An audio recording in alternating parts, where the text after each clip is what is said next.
നമുക്കിപ്പം മന്ത്രി P A Muhammad Riyas, ഒപ്പം Costford joint director P B Sajan, ജില്ലാ പഞ്ചായത്ത് പ്രസിഡന്റ് മേപ്പാടിയിൽ നിന്നും സംഷാദ് ബരക്കാർ, പഞ്ചായത്ത് മെമ്പർ മേപ്പാടിയിൽ നിന്നും ബി നാസർ എന്നിവർ തത്സമയമുണ്ട്. ആദ്യം ഞാൻ മിനിസ്റ്ററിലേക്കൊന്ന് പോകുന്നു. Minister P A Muhammad Riyas, ഒരുപാട് സഹായങ്ങൾ എത്തുന്നു.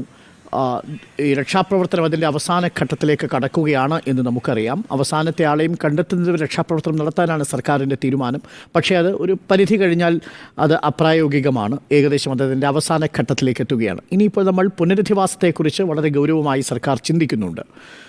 എങ്ങനെയാണ് ആ പുനരധിവാസം എന്നങ്ങ് വിശദീകരിക്കുന്നതിന് മുൻപ്, അല്പസമയം മുമ്പ് ഞാൻ അവിടുത്തെ അന്തേവാസികളുമായി സംസാരിച്ചപ്പോൾ അവരിൽ എല്ലാവരും ആവശ്യപ്പെടുന്നത് അവർക്ക് കഴിയുമെങ്കിൽ മേപ്പാടി പരിസരത്തു തന്നെ ഒരു താൽക്കാലിക പുനരധിവാസം ഉറപ്പാക്കണം. അവരുടെ കുഞ്ഞുങ്ങൾക്ക് ആ സ്കൂളിൽ, മേപ്പാടി സ്കൂളിലെങ്കിലും പഠിക്കാനൊരു സാഹചര്യം ഉണ്ടാവണം. അവർക്ക് അവരുടെ തൊഴിൽ ചെയ്യുന്ന സ്ഥലം അത് മേപ്പാടി പഞ്ചായത്തിലാണ് പല സ്ഥലങ്ങളിലും എന്നുള്ളത് കൊണ്ട് ആ പരിസരത്ത് അവർക്കൊരു വാസം ഒരുക്കണമെന്നാണ് ആവശ്യപ്പെട്ടിരിക്കുന്നത്. അത് മന്ത്രിയോട് അറിയിക്കണം എന്നവർ പറഞ്ഞതിൻ്റെയും അടിസ്ഥാനത്തിലാണ് മനുഷ്യരോട് ഞാനിത് ചോദിക്കുന്നത്. അങ്ങനെ തന്നെ ആയിരിക്കുമോ നമ്മുടെ പുനരധിവാസത്തിൻ്റെ പാക്കേജ്? നമുക്ക് അങ്ങനെ തുടങ്ങാം. ഡോക്ടർ അരുൺ, ടെമ്പററി റീഹാബിലിറ്റേഷൻ, അതിലേക്കാണല്ലോ നമ്മൾ ആദ്യം കിടക്കേണ്ടത്. താൽക്കാലികമായ പുനരധിവാസം അത് അനിവാര്യമാണ്. കാരണം സ്കൂളിൽ അധിക ദിവസം ഇനിയും നിർത്തിപ്പോകാനാകാത്ത വിഷയങ്ങളുണ്ട്. അപ്പം അതിന് ആദ്യ പരിഗണന കൊടുക്കുന്നത് ഈ പറഞ്ഞതുപോലെ ഈ പഞ്ചായത്ത്, വൈത്തിരി പഞ്ചായത്തും അതിൻ്റെ പരിസര പ്രദേശങ്ങളുമായി ബന്ധപ്പെട്ട സ്ഥലങ്ങൾ എത്രത്തോളം ലഭിക്കും എന്നുള്ളതാണ്. ആ നിലയിൽ തന്നെ പരിശോധന നടത്തുന്നു. അതിനാദ്യം മുൻകൈ എടുക്കുന്നത് സർക്കാർ സംവിധാനങ്ങളെ ഉപയോഗിച്ചുകൊണ്ട് തന്നെയാണ്. കാരണം സർക്കാർ അതിന് തയ്യാറാണ് എന്ന് പറയുമ്പോൾ അതൊരു ഇൻസ്പിരേഷനാണ്. സ്വാഭാവികമായും സ്വകാര്യ സ്ഥാപനങ്ങൾ നടത്തുന്നവരും വ്യക്തികളുമൊക്കെ അതിന് തയ്യാറാകും. ഞങ്ങളുടെ ക്വാർട്ടേഴ്സുകൾ, ഇപ്പോൾ പൊതുമരാമത്ത് വകുപ്പിൻ്റെ ക്വാർട്ടേഴ്സുകൾ അതിന് സജ്ജമാക്കിക്കൊണ്ടിരിക്കുകയാണ്. അത് ഇന്നലെ പ്രഖ്യാപിച്ചു. യുദ്ധകാലാടിസ്ഥാനത്തിൽ അതിൻ്റെ റിപ്പയർ വർക്കും മറ്റും നടന്നുകൊണ്ടിരിക്കുകയാണ്. നാളെ ഞങ്ങൾ തന്നെ അത് നേരിട്ട് പോയി പരിശോധിക്കുന്നുണ്ട്. ഒരു സമയബന്ധിതമായ ക്വാർട്ടേഴ്സുകൾ സജ്ജമാക്കും.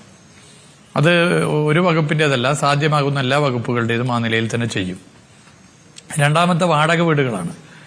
ഇത് നമ്മൾ ക്യാമ്പിൽ കഴിയുന്ന, ആശുപത്രിയിൽ കഴിയുന്ന ദുരന്തബാധിതരായിട്ടുള്ള ആളുകളോട് സംസാരിക്കേണ്ടതുണ്ട്, അവരുടെ അഭിപ്രായം എടുക്കേണ്ടതുണ്ട്. ആ അഭിപ്രായം കൂടി മാനിച്ചുകൊണ്ട് ആ സാധ്യതകൾ പരിശോധിക്കും. മൂന്നാമത്തത്, സമീപ പ്രദേശത്ത് സ്ഥലങ്ങൾ ലഭിച്ചാൽ നേരത്തെ ചൂണ്ടിക്കാട്ടിയാണ് പ്രീഫാബ് നിർമ്മാണം. അത് നല്ല നിലയിൽ നടത്താൻ വേണ്ടി പറ്റും, വേഗത്തിൽ നടത്താൻ വേണ്ടി പറ്റും. പല യൂറോപ്യൻ കൺട്രീസിലും ഇതുപോലുള്ള ക്ലൈമറ്റുകളുള്ള പ്രദേശങ്ങളിൽ പലതും പ്രീഫാബ് കൺസ്ട്രക്ഷനാണ്. പ്രീഫാബ് നമുക്ക് 2 മാസത്തിനുള്ളിൽ തന്നെ അതിൻ്റെ പ്രവൃത്തി പൂർത്തീകരിക്കാനാകും. അപ്പോൾ അങ്ങനെയുള്ള സ്ഥലങ്ങൾ നോക്കുന്നുണ്ട്. സ്വകാര്യ കൺസ്ട്രക്ഷൻസ്, ഫ്ലാറ്റുകൾ, മറ്റ് സംവിധാനങ്ങൾ, അതും ഇതുപോലെ അടുത്തുള്ള സ്ഥലങ്ങളിൽ നോക്കുന്നുണ്ട്. ചിലത് ഏറെക്കുറെ ധാരണയായിട്ടുണ്ട്. അങ്ങനെ താൽക്കാലിക പുനരധിവാസം എത്രയും പെട്ടെന്ന് അവിടുത്തെ ക്യാമ്പിലുള്ളവരുടെ കൂടി അഭിപ്രായം മാനിച്ചുകൊണ്ട് നടത്താനാകുമെന്ന് തന്നെയാണ് പ്രതീക്ഷിക്കുന്നത്. അതിന് നമ്മൾ ഓരോന്നിനും ഇപ്പം ചേർന്ന മീറ്റിംഗിൽ ഓരോ സമയം നിശ്ചയിച്ചിട്ടുണ്ട്. ആ ടൈം ലൈൻ പ്രകാരം കാര്യങ്ങൾ ചെയ്യാൻ വേണ്ടി പറ്റും.